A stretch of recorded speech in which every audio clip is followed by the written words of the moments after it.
गजवानी एक बहुआयामी कथाकार हैं। वे लेखक हैं, फिल्म निर्देशक हैं और सांस्कृतिक कार्यक्रमों से भी जुड़े हुए हैं। उन्होंने मराठी और हिंदी सिनेमा में 14 फीचर फिल्मों का निर्देशन किया है, जिनकी कहानियां भावनाओं और समाज से जुड़ी हुई है। उनकी नई हिंदी फिल्म आखिरी ट्रेन के साथ साथ उनकी किताबें सनराइज ओवर वैलीवेड और रिफ्यूजीज द टाइम ट्रैवलर्स इतिहास, विस्थापन और पहचान जैसे विषयों को संवेदनशीलता से सामने लाती है। हम आपका बहुत बहुत स्वागत करते हैं। बहुत बड़ा कंट्रीब्यूशन है, उनको बधाई। एक बहुत ही खूबसूरत 2 लाइन्स हैं जो मैंने ये 3 किताबें जब पढ़ी है, उससे पहले मैं आपको बता दूं कि मैंने 2 इंग्लिश किताबें लिखी हैं रेफ्यूजीज़ पे, सिंधी रेफ्यूजीज़ पे, सनराइज ओवर वैलीवेड, और उसके बाद लास्ट ईयर एक और किताब इंग्लिश में रिलीज हुई, रेफ्यूजीज़ द टाइम ट्रैवलर्स।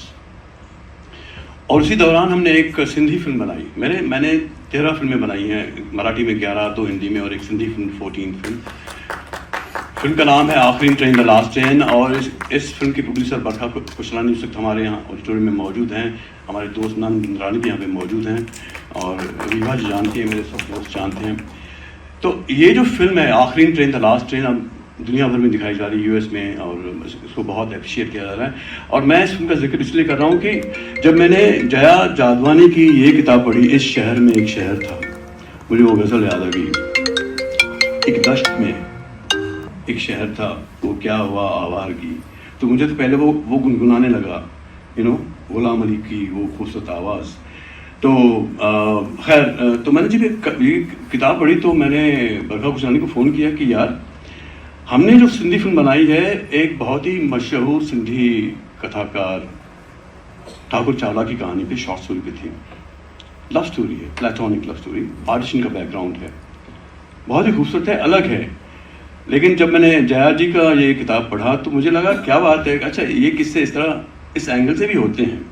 ये तो आप पढ़िएगा ये किताब तो आपको पता, मैं ज़्यादा उसमें नहीं जाना चाहूँगा। लेकिन मैं इस किताब से शुरुआत करता हूँ। मैंने विवा जी से ही कहा कि पहले मैं इस किताब को पढ़ लेता हूँ, इसका एक अंश पढ़ लेता हूँ।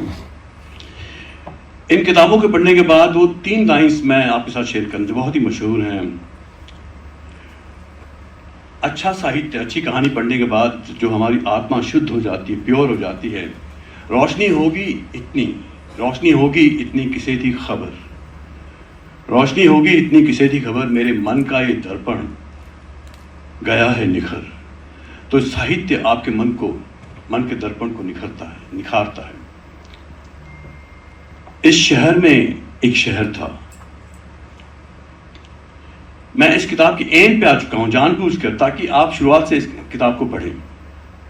ये जनाब हिंदुस्तान से कराची गए, कराची से शिकारपुर समाओ पहुंच गए, और उस घर के सामने खड़े हैं और एक जवान लड़की वहाँ से गुजरती है। तो उनसे पूछते हैं कि भाई क्या यहाँ पे ये फैमिली रहती है? तो कहती हाँ यहीं पे रहती है। तो फिर वो लड़की, अम्मू ये मेहमान है, हिंदुस्तान से आए हैं। उसने ऊपर माँ को देखते हुए कहा। वो स्त्री गौर से मुझे देख रही है। अब मैंने अपना सिर पूरा उठाया और सीधा उसकी आंखों में देखा। जो देख सकती होगी देख लेगी, जो नहीं देख पाई तो कोई बात नहीं, मैं इस काबिल न होऊंगा कि कोई देखे। हम एक दूसरे को देख रहे हैं। सुनो, हम एक दूसरे को ज्यादा नहीं जानते, पर मोहब्बत में एक दूसरे को जानने की जरूरत क्या है? ये तो अक्सर उसी के साथ होता है जो तुमसे बेवास्ता हो। वैसे भी हम तो इसी मोहब्बत में जन्म लेते, इसी में परवान चढ़ते, इसी में फना होते हैं। ये तो हम में उसी तरह है जैसे हवा में हम। मैंने उसे सिर हिलाकर सलाम किया। एक छोटी सी हंसी से उसने भी सिर हिलाया। यही है वो डिम्पल जिसे देखने चला आया हूं हिंदुस्तान से। क्या मैं तुझे याद दिलाऊंगा तो तुझे याद आएगा? शायद आ जाए, शायद ना आ जाए। अंकल, लड़की मुझे बहुत दूर से लौटा लाई। उसने घर की तरफ चलने का इशारा किया। मैंने पैकेट उसकी तरफ बढ़ाते हुए कहा, माँ से कहना कोई उल्लासनगर से आया है आपसे मिलने। आपका नाम? पैकेट लेते हुए उसने एक नज़र ऊपर हैरान खड़ी माँ पे और दूसरी मुझ पे डाली। नंद। नंद, मैंने झिझकते हुए कहा। और फिर मैंने आगे कहा, और तुम्हारी मां का नाम सिंधु है ना? सिंधु? जी जी, आप उन्हें जानते होंगे, तभी तो आप उनसे मिलने आए हैं। चलिए ना ऊपर, आइए ना। मैंने एक भरपूर आखिरी नजर उस बालकनी पे डाली और विदा का कांपता हाथ ऊपर उठा दिया। यकायक मेरी आंखें भर आईं। मुझे अपना जिस्म सुन्न होता महसूस होने लगा। वापसी का पहला कदम उठाते ही मैं लड़खड़ा गया। मैं उससे बहुत कुछ कहना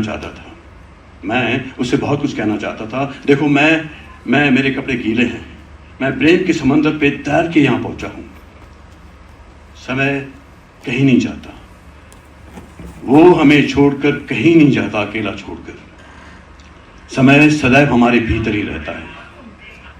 तुम अब भी वही हो, उसी रूप में, उसी चिर रूप में। 3 दशक गुजर गए, तुम में से एक क्षण भी होकर नहीं गुजरा। यही प्रेम की शाश्वत। थोड़ा सा तुम्हें याद हूं? और ये क्या इतना बड़ा सवाल है जिसका जवाब मांगने इतनी दूर चला आया हूं? पता नहीं। हम तो तकदीर के गैर बरई धागों की तरह उलझे अपना अपना सफर पूरा करते थे, और अब ये कौन सा धागा खींचता हो मुझे तुम तक ले आया, नहीं पता। हम किसी दूसरे को जानना चाहते हैं, या अपने आप को, या उस दूसरे को अपना हृदय खोल के दिखाना चाहते हैं, जो अब दूसरा है ही नहीं। मेरे सीने में लफ्जों के ढेर जमा हैं, ढेर। कहने को मुंतज़िर बहुत सारी बातें हैं जो मैं उसे कह देना चाहता था, पर अब उठा हुआ पैर कहीं तो रखना था। मैंने वापसी की राह पे रख दिया। मैं तो बस इतना ही कह सका उसे, इतना ही। ये जो समंदर बिछा है हमारी दो दुनियाओं के बीच, मैं हमेशा इस पे तैर कर आता जाता रहूंगा, तुम्हारी एक झलक पाने के लिए, एक झलक। तब तक हम अपने बच्चों को बड़ा करते रहेंगे, उनकी खुशियों में खुश होते रहेंगे। फिर जब बहुत साल गुजर जाएंगे और इंशाअल्लाह हमारे पास वक्त होगा कुछ कहने सुनने के लिए, और तब तक ये कपड़े भी धूप में सूख गए होंगे। वो महिला कपड़े सुखा रही थी वहां पे। हो सकता है इन्हें बदलने का भी वक्त आ जाए, तो हम नए कपड़े पहनकर मिलेंगे, बिल्कुल नए नकोर। सुनो, मैं फिर आऊंगा, मैं बार बार आऊंगा और कहूंगा तुमसे वो जो आज तक कहा न जा सका। मैं तेरे दर तक आ पाया और तुझे देख पाया, यही मेरा नसीब है। अच्छा है तू न पहचाने, अच्छा है तू दुख से दूर रहे, अच्छा है मेरे सवालों का जवाब ना मिले।